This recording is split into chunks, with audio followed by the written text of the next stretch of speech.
Hello students, grammar की class में indirect chapter से हम लोग इस समय इम्परेटिव सेंटेंस सीख रहे हैं कि इम्परेटिव सेंटेंस का इनडायरेक्ट कैसे बनाते हैं। पिछली कक्षा में इम्परेटिव सेंटेंस ही हम लोगों ने सीखा था, पर वो दूसरे प्रकार का था। यहाँ पर इम्परेटिव सेंटेंस में हम लेट के यूज को सीखेंगे कि यदि वाक्य में रिपोर्टेड स्पीच में लेट का प्रयोग हुआ है तो उसको इनडायरेक्ट में कैसे बदलते हैं। लेट का प्रयोग जब होगा तो प्रथम होगा उसका जो नियम है वो होगा प्रस्ताव। यदि लेट वाले वाक्य से प्रस्ताव का बोध होता है तो साधारणतया वाक्य में लेट के साथ अस का भी प्रयोग होता है। ठीक है, ऐसे वाक्यों को इनडायरेक्ट बनाने के निम्न नियम हैं।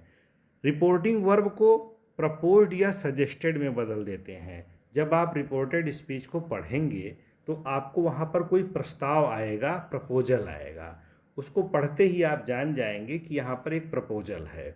अभी तक आप क्या करते थे, रिपोर्टेड स्पीच को आप पढ़ते थे, आपको रिक्वेस्ट, आर्डर या कमांड इसका बोध हो जाता था, पर यहाँ पर प्रस्ताव का बोध होगा। जैसे ही आपको लगेगा कि यहाँ पर कोई प्रस्ताव है तो आप क्या करेंगे, रिपोर्टिंग वर्ब के सेड को प्रपोज्ड या सजेस्टेड में बदल देंगे। फिर अगला क्या नियम होगा, इन्वर्टेड कामा को हटा दिया जाएगा, कनेक्टिव वर्ड दैट लिख देंगे। अभी तक मैंने क्या सिखाया था कि इम्परेटिव सेंटेंस का इनडायरेक्ट बनाते हैं तो टू से वाक्यों को जोड़ा जाता है, पर इसमें क्या होगा, दैट से वाक्यों को जोड़ा जाएगा। ऑब्जेक्टिव केस अस को नॉमिनेटिव केस वी या दे में बदल देते हैं।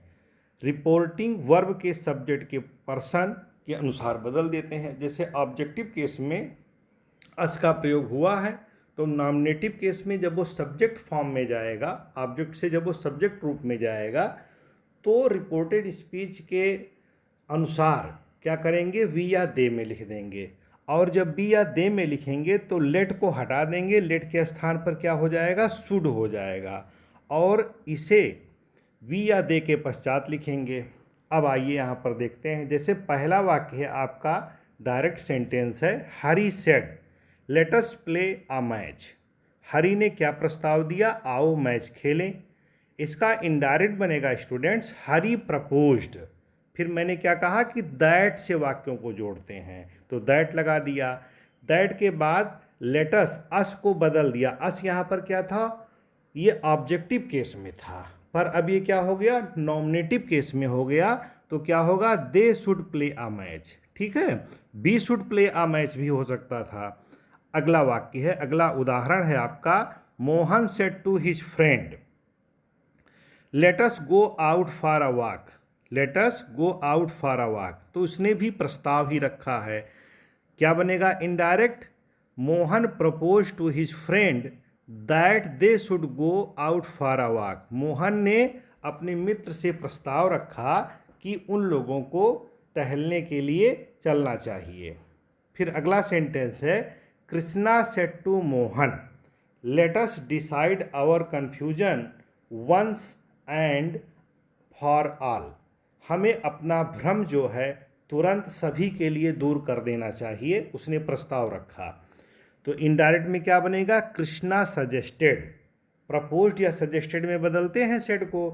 कृष्णा सजेस्टेड टू मोहन, कृष्णा ने मोहन को सुझाव दिया। फिर हमने दैट लिख दिया वाक्य को जोड़ने के लिए। They should decide their confusion once and for all. अगला सेंटेंस है, I said to my friend let us go to some holy place. मैंने अपने मित्र से कहा कि आओ किसी धार्मिक स्थल पर, होली प्लेस पर चलें। इसका इनडायरेक्ट क्या बनेगा, I suggested to my friend that we should go to some holy place. Suggested कर दिया, सुझाव दे दिया, और इसके बाद में दैट से वाक्य को जोड़ा गया। नॉमिनेटिव केस अस, ऑब्जेक्टिव केस अस को वी या दे में बदलते हैं, वो आपने भी यूज किया। फिर should go to some holy place. अब नियम आ गया, यदि किसी स्वीकारात्मक सुझाव के उत्तर में लेट नॉट का प्रयोग हो, स्वीकारात्मक सुझाव यानी कि अफर्मेटिव सजेशन है और उसके उत्तर में किसी ने लेट्स नॉट का प्रयोग हो, तो इसे रिपोर्ट करने के लिए ऑब्जेक्टेड या वाज अगेंस्ट इट का प्रयोग करते हैं। ऑब्जेक्टेड लिख देंगे या वाज अगेंस्ट इट लिख देंगे। कैसे? उदाहरण आप देखेंगे, let us go to the zoo said Mohan, let's not said Radha. ठीक है, मोहन ने कहा राधा से कि आओ चिड़ियाघर चलें, राधा ने कहा नहीं, लेटस नहीं, हम नहीं चलेंगे। तो इसका इनडायरेक्ट कैसे बनेगा? मोहन सजेस्टेड टू राधा, मोहन ने राधा को सुझाव दिया that they should go to the zoo but Radha objected. या इसके स्थान पे क्या लिख सकते थे? Was against it. ठीक है, दूसरा कैसे बनेगा? Mohan suggested Radha that they should go to the zoo but Radha was against it. जब नॉट आएगा तभी ऐसा लिखेंगे। जैसे डायरेक्ट सेंटेंस में यहाँ पे देखो, ऊपर आप देखो लेट्स नॉट लिखा हुआ है, तो लेट्स नॉट आएगा ना, तब हम क्या करेंगे? वाज अगेंस्ट इट या ऑब्जेक्टेड लिख देंगे। अगला, अगर आपको रिपोर्टेड स्पीच में प्रार्थना रिक्वेस्ट का भाव मिल रहा हो तो क्या करेंगे? यदि लेट वाले वाक्य में किसी अन्य से किसी काम करने की अनुमति मांगने के लिए प्रार्थना का बोध हो तो ऐसे वाक्यों को इनडायरेक्ट बनाने के लिए निम्न नियम हैं। उस नियम को देखते हैं। रिपोर्टेड वर्ब को रिक्वेस्टेड में बदलते हैं। अभी तक क्या था? रिपोर्टिंग वर्ब जो होगा आपका, उसको किस में बदल देंगे? रिक्वेस्टेड में बदल देंगे, क्योंकि रिक्वेस्ट की गई होगी। लेट को टू लेट में बदलते हैं, अथवा लेट के स्थान पर दैट लगाकर नाउन या प्रोनाउन के साथ माइट बी अलाउड लिखकर क्रिया का फर्स्ट फॉर्म लिखते हैं। क्रिया की फर्स्ट फॉर्म लिखते हैं, माइट बी अलाउड भी लिखेंगे और इसके बाद क्रिया की फर्स्ट फॉर्म लिखेंगे। नियम आपने देख लिया। ठीक है, अब एग्जाम्पल देखें तब आपको समझ में आएगा। He said to his officer let me go home. तो उसने अपने अफसर से क्या कहा? कि मुझे घर जाने दो। यही तो अर्थ हुआ ना इसका। तो उसने जब उसने घर जाने दो कहा, यानी कि उसने अनुमति मांगी, है ना। तो क्या होगा? ही रिक्वेस्टेड हिज ऑफिसर, उसने अपने ऑफिसर से प्रार्थना किया to let him go home. To से वाक्य को जोड़ेंगे और प्रोनाउन भी बदल देंगे। मी प्रोनाउन था रिपोर्टेड स्पीच में, तो मी को सब्जेक्ट के अनुसार बदला गया। ही तो कह रहा है कि मुझे घर जाने दो, तो ही के लिए हिम का यूज हो गया। दूसरा इस तरह से बनेगा, he requested his officer that he might be allowed to go home. उसने अपने ऑफिसर से रिक्वेस्ट किया कि that he might be allowed to go home. अगला है नोट, यहाँ पर मैं आपको बता रहा हूँ, परंतु यदि प्रार्थना या सलाह लेट देयर बी से प्रारंभ हो तो इसे दैट देयर शुड बी से ही रिपोर्ट किया जाएगा।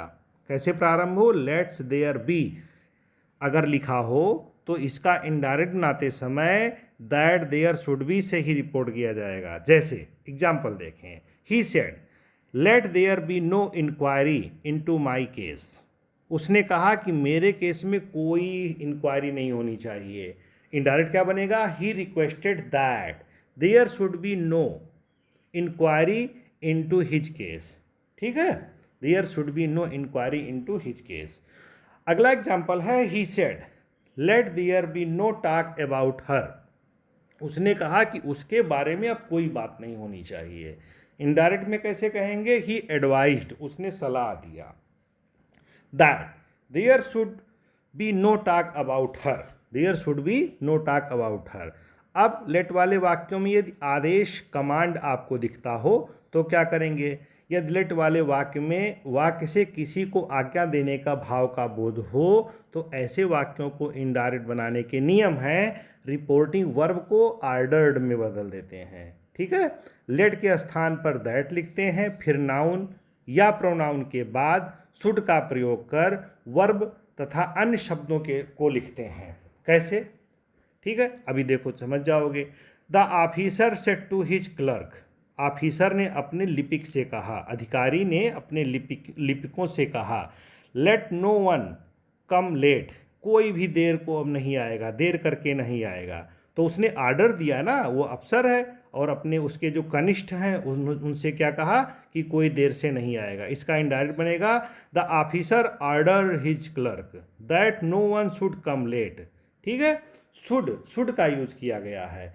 दूसरा देखो, the king said let the man be set free. राजा ने आदेश दिया होगा ना कि इस आदमी को फ्री कर दो, मुक्त कर दो, तो इसका इनडायरेक्ट क्या बनेगा? The king ordered that the man should be set free, ये इसका इनडायरेक्ट बनेगा। तो ये रहा लेट का नियम। लेट के नियम को हम इस तरह से इनडायरेक्ट बनाएंगे। अभी इस पर एक्सरसाइज भी मैं बराबर आप लोगों को कराऊंगा। तो यदि आप अच्छी इंग्लिश बोलना, लिखना, पढ़ना सीखना चाहते हैं तो आप ग्रामर की क्लास को ज्वाइन करें। पेन पेंसिल जो भी है, रजिस्टर है, उसको ले करके बैठें। डेली प्रैक्टिस करेंगे तभी आपको अच्छी इंग्लिश आएगी। बाकी आप सोचें कि हम प्रत्येक वाक्य को, जैसे व्हाट्सएप चैनल पर मैं भी पोस्ट करता हूं और बहुत सारे चैनल वाले पोस्ट करते हैं, तो एक एक वाक्य को आप रट्टा मार करके अच्छी इंग्लिश नहीं सीख सकते हैं। अच्छी इंग्लिश सीखने के लिए आपको ग्रामर्स के नियम आने चाहिए, वो मैं यहाँ पर सिखा रहा हूँ। मेरा प्रयास है कि सब लोगों को अच्छी इंग्लिश आ जाए। धन्यवाद।